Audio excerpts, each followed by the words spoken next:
Welcome to Dracaenawines podcast. Our wines plus your moments equals great memories. I'm your host, Lori, and this is a podcast about all things wine. Hey everyone, thanks for listening in. Today's episode is another In the Wild podcast. I was back in New York City for the Spain's Great Match Food and Wine Design event. Once again, it was held in the IAC building on West 18th. And what was the 25th anniversary of this tasting? I was able to taste over 300 unique Spanish wines that were poured alongside some of New York's and Spain's top Spanish restaurants.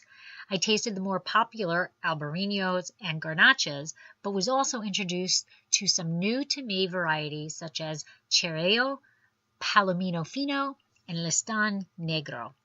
Please take a moment to swipe down to subscribe, rate, and share Dracaenawines podcast.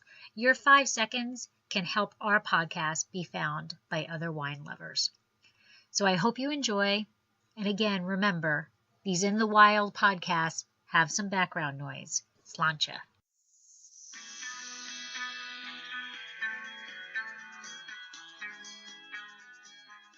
Okay, so I am back here tonight at the IAC building in New York, and tonight we are talking about the Spain's Great Match, the wines of Spain. And I attended this event last year, and I was blown away by the quality of the wines. So when I was invited to come back this year, I of course had to say yes. So my first stop here is with Oriol, Gabarro, okay, and he is with Aveniu, France.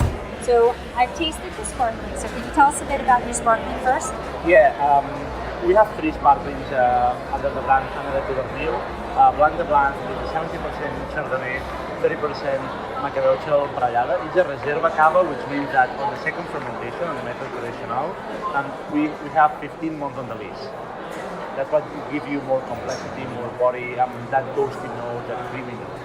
Then we have a rosé. This is a blend of 70% Pinot Noir and 30% Chardonnay. Fantastic dry rosé. And then we have a Diana Dulce, that is the same blend as Diana Blanc de Blancs, but 9 months on the lease and with a sweet dosage. You need that there are 50 grams of sugar in the dosage, but it's really well balanced and it's the perfect sparkling for cocktails. Excellent. And they are the sparkling wines. What process are they made? Are they made in the traditional process? Yeah, they are made on the traditional method. Our company, Aveniu, that has been in business since 5051. We were the creators of cava back in 1872. We were the first ones to do a cava in Spain, and a member of the family, because at that time, after a trip to Champagne, obviously, he thought, wow, if I can do the same kind of a sparkling that Champagne with the grape that we have in Paradise, that would be fantastic, and this is what he did. And so we have 3 different labels here. Are they all related, or are you just representing them? No. They are all belong to the Cordelina company. We have 10 wineries all over the world, 8 in Spain, 1 in Napa Valley, called Artesa, 1 in Argentina, in Mendoza, and then here, obviously, we have wine from Raimat, or winery from Schelble, a sustainable certified winery that will be organic by next year. We have also 2 wines from Rioja, from Viña Pomal, the Viña Pomal Reserva and the Viña Pomal White, which is a Viura Malvasia. And then we also have one red wine from Priorat, Schelble Priorat. Wow. And you had poured for the gentleman before me, Malaysia, and I didn't know it grew in Spain. So can you tell us a little bit about how the grape is grown there? Which one? The Viura. Yeah. So the Viura is maybe the white grape that is most grown in Spain, especially in the region of Castilla-La Mancha, Castilla-León, and also when we talk about Rioja, the 2 classic white varietals are the Viura and the Malvasia. So that's why you will find a lot of Viura, a lot of white wines from Spain, from Castilla, but also if you go to Rioja, you will find the Viura grape in all Rioja wines. Okay, and the Malaysia. Viura Malvasia? Yeah, so that I've only known that in Croatia and in Venice. So it is popular there? Yeah, the Viura Malvasia is a classic blend of Rioja white wines. It's a really classic blend. So it's not a blend that tries to innovate. No, it's a classic blend from Rio Hawaii. Okay, excellent. And can you tell me about, let's go back to your sparkling. Yeah.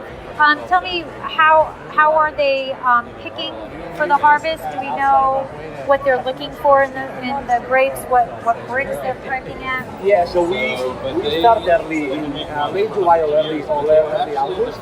Usually up for your Chardonnay. That's usually the first grape that we bring. And our winemakers, when they load the vineyard, instead of maybe looking for pH, they look for the acidity. They really focus on acidity, because what we want is have wines that are able to age very well, and for that it's critical acidity. That's why the Analanda Blancs is a reserve, because for the Chardonnay we're picking high acidity, because that allows the wine to age very well. And even they are the sparklings, they all age very well, and the evolution of the wine is every year are better.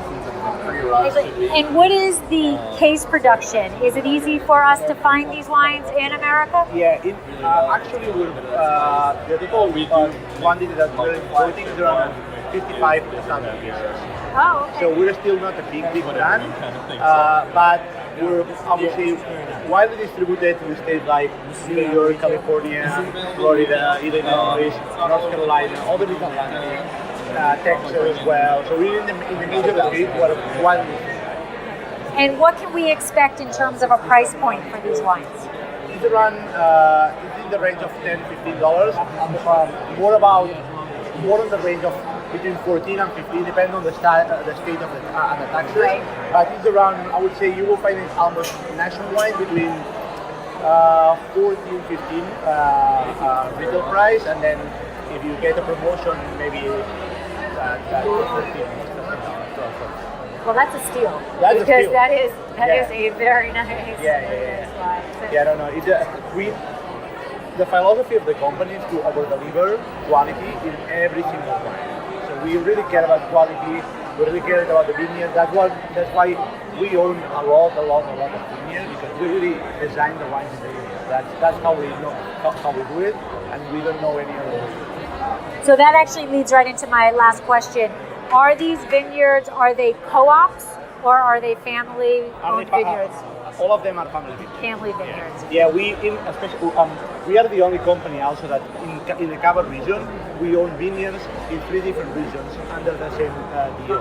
So we own vineyards in the Paredes region, obviously, where the Xarel-lo came. But we also the Chardonnay came from our vineyards in the state of Segre, which is 100 miles west from Barcelona, and the Pinot Noir came from our vineyard in Conca Barberà, which is very close to Priorat. You have Priorat, then you have the Mulsanne Mountain, and then you have Conca Barberà. Excellent. So it's kind of a blend of terroirs and grapes. That's excellent. Thank you very much. You're more than welcome. Thank you.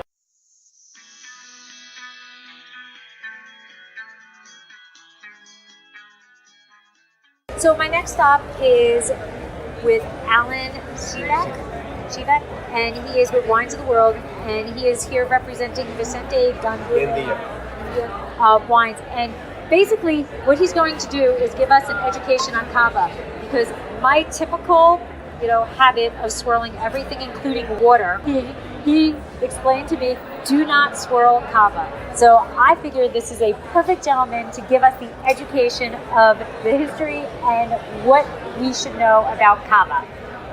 Well, in regards to cava, basically cava is made in the same champagne method as they do in France.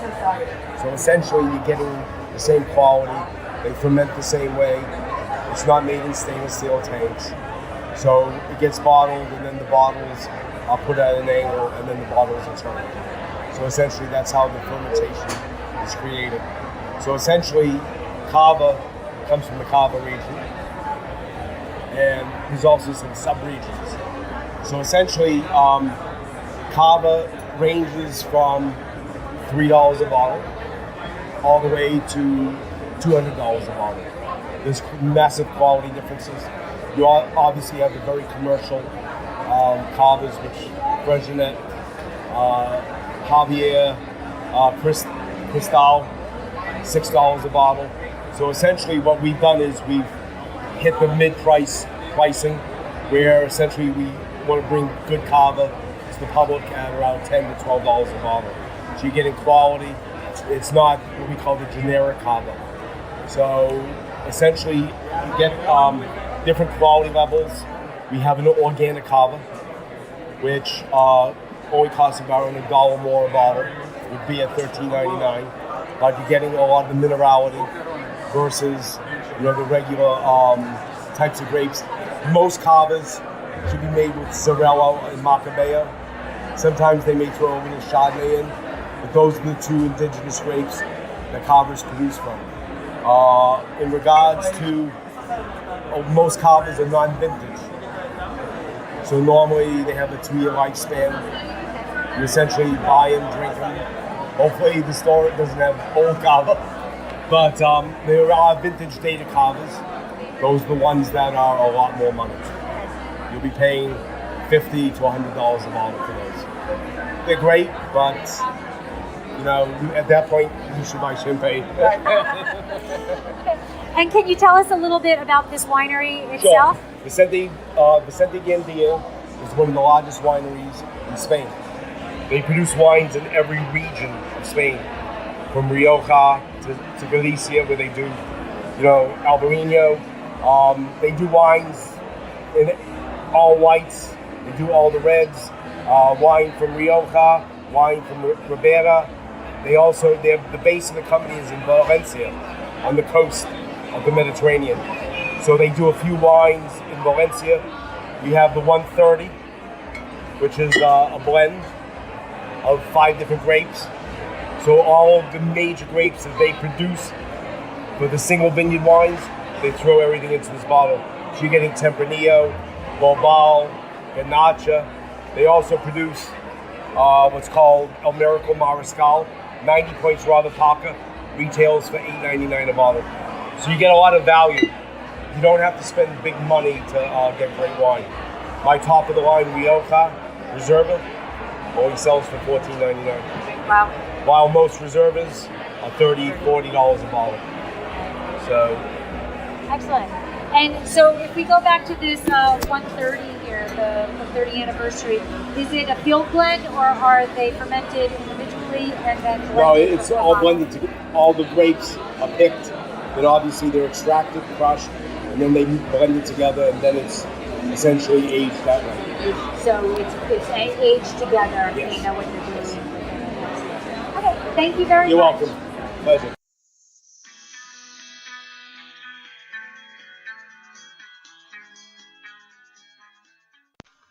Next up, I spoke with Scott Grodofsky, who is representing Cordelina Wine Company, and introduced me to what is now a new favorite, Pansa Blanca from Raventos de Alella. The grape variety is also known as Xarel-lo, and that is spelled Xarel-lo. And stay tuned to our podcast for more about this grape on Winefabet Street. So Scott, I stopped by for the Albarino, but now I have been introduced to Pansa Blanca. So tell me about this grape. Hello everyone, my name is Scott Grodofsky. So I want to talk today a little bit about Xarel-lo. So the grape is very popular in Spain, Pansa Blanca or Xarel-lo. Albarino is one of the biggest wines in white wines in Spain right now. But one thing that's the next up-and-coming wine in Spain is this Pansa Blanca Xarel-lo. It's very, has a nice acidity, nice balance, so definitely look out for it. This one is Raventos de Alella Pansa Blanca or Xarel-lo. So please look out for it, and thank you. Yeah. Can you just tell me, in terms of grape varieties that are grown in Spain, is this a large portion of grapes? So this is one of the smallest. Wine regions in all of Spain. So this is about 20 minutes north of Barcelona. But that being said, it is one of the smallest, and it's not super common. But Excellent. Thank you very much, and I look forward to learning more about this great variety. Thank you.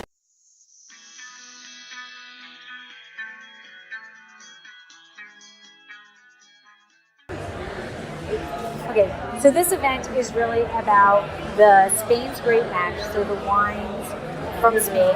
But as we all know, wine and food go hand in hand. So it is very important to have fantastic food pairings with the wine. So I am here with Annie from Toro, who is serving some amazing food. It is a canna de cabra, which is soft ripened goat cheese, saba pistachios, and champagne grapes, and pimento cheese, which is sopressata and mahon cheese spread, and oregano and cream fraiche. So first, tell us about the restaurant, where you're located, and what you're known for. Yeah, absolutely. We're located at 85 10th Avenue, right on the West Side Highway. Ken and Jamie originally started Toro about 12 years ago in Boston South End. And it just kind of took off from there. It was their first partnership, and they now have, I believe, 5 restaurants together. So we have a Toro Boston, Toro New York, Toro Bangkok, Toro Dubai, as well as Little Donkey, which has a more worldwide perspective, and Copa, which I actually used to work at when I lived in Boston. It's our Italian sister restaurant. But Toro New York is definitely, nestled right in meatpacking. We wanted to kind of have that same feel as Boston, which is very intimate. It's maybe a 40 to 50 seat restaurant. There's a wood fireplace there. The space in meatpacking is much larger, but we wanted to maintain that intimate space. So we've carried over a lot of our signature dishes from one restaurant to the other. Of course, each one has their own exclusivity to it. But I would say what we're best known for is definitely our paella, which we have the paella mariscos, which is just the classic Spanish paella with just chicken, chorizo, clams, mussels, and shrimp. There you go. And then there's another seasonal one that we change depending on, which farm we're partnering with, or what we're getting from the farmer's market, or just what we think is in season. So in the summer, you're going to see fava beans and sugar snap peas and heirloom tomatoes, and in the winter, you're going to see sunchokes, turnips, celeriac, some more root vegetables. But I would say like our pan con tomate, just really simple, great bread, little rub of garlic, fresh tomato, olive oil, and sea salt is probably our most popular dish. Ken and Jamie are both really well known for their charcuterie. Jamie actually has his own cookbook. And so we like to feature a lot of meat on our menu. What we're featuring tonight, we're really super excited about. We partner with Fermin a lot as our major purveyor for charcuterie, and they just picked up sopressata. So we've taken sopressata, a little bit of aioli, creme fraiche, aged mahon cheese, pimento. We've blended that down and then spread it over some really beautiful bread that we get from the Italy, a little fresh thyme on top of it. Tapas are supposed to be small, little unassuming, but delicious bites, and we think that really encompasses what we're all about. We then also, I studied abroad in Spain, and I specifically remember the first thing that I probably ever ate there for lunch was a salad that had a little round of canna de cabra on the top of it. So I think it's really cool that we always have a canna de cabra dish on the menu, and at the moment, which again, it's one of those dishes that we always have, but we change what we accompany with. So at the moment, we're getting these really beautiful Concord grapes in from California. Chef has kind of done like a quicker variation of it for the evening, so he's kind of blended everything down and just spooned it over the top. But the canna de cabra will smear at the base of the plate saba, which if any of you are or familiar with how you make grappa, you essentially take the must of grapes. So seeds, stems, skins, whatever has been pressed from the winery, you create a vinegar out of that. We've mixed that with a little lemon juice, olive oil, toasted pistachios, and Concord grapes, and then just some migas and a little pimento cheese over the top. But I mean, like, I love the sweetness of the Concord grapes. I think it's really balanced well with a Saba vinegar. So I really enjoyed like a nice dry cava with that. For the pimento, I would probably go with a nice Rioja, maybe a fuller body red wine, I think would be really nice. A lot of people have been noting that it's almost kind of like a highbrow pizza. I don't know if I would say that. I tasted it. I love pizza, and I'm not really sure I would say it's a highbrow pizza. I think you're way beyond. I don't know. That's just New Yorkers maybe being New Yorkers. Those darn New Yorkers. But I would definitely go with like a nice warm, fuller-bodied red, especially as we move into kind of the colder season. But you can definitely expect to see more Sobrasada now that Fermin has started carrying it as a product. But yeah, we're really excited about it. We're happy to be here. We love Spain. We love the culture. We love what it embodies. It's unassuming but delicious, fresh food, and available to everyone. So. Excellent. Are you guys on social media anywhere where people can find you? Yeah, absolutely. You can follow us on Instagram at Toro New York City. You can also follow Toro Boston, Toro Bangkok, Toro Dubai. But absolutely, I always say to guests, it's probably the best way to get a visual of what is new and fresh on the menu. We have a really great social media coordinator who's awesome about putting specials on or new dishes the day that they're on the menu. So I would definitely check us out there and then come on in. All right. Excellent. Thank you very much. Thank you.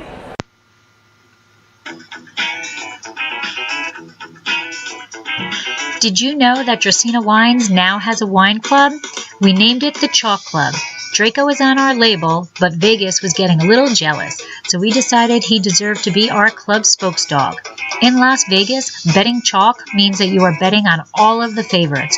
We are betting that we are one of your favorite wineries, so we thought the name was apropos. The club is simple, yet a bit different than most. When you wager on us, we will ship you 3 bottles of wine twice a year, once in April and once in September.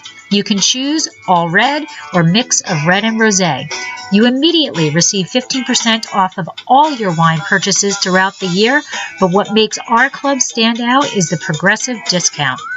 Let your club membership ride into the next year. Your discount increases. Each year you parlay your membership, you receive an additional 5% off up to a planned maximum of 25%. Your club shipments are discounted to a flat $15, plus we'll cover your club shipping cost for your second shipment. That's $15 house money in a sure bet for you. So please head to our website, Dracaenawines.com, and find out all of the benefits of joining the Chalk Club and how to sign up.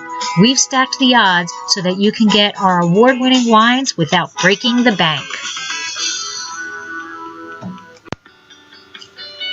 Thanks for listening to Dracaenawines podcast. If you have suggestions on what topics you would like us to discuss, please reach out to us on social media. You can find us on Twitter, Instagram, Pinterest, YouTube, Facebook, Snapchat, Google, and Periscope as @Dracaenawines.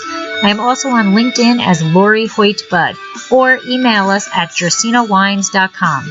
If you enjoyed our podcast, please subscribe and leave us a review on your favorite podcast catcher to help others find us more easily. We are found on all of your favorite aggregators. To subscribe easily to iTunes, go to bit.ly/Dracaena podcast.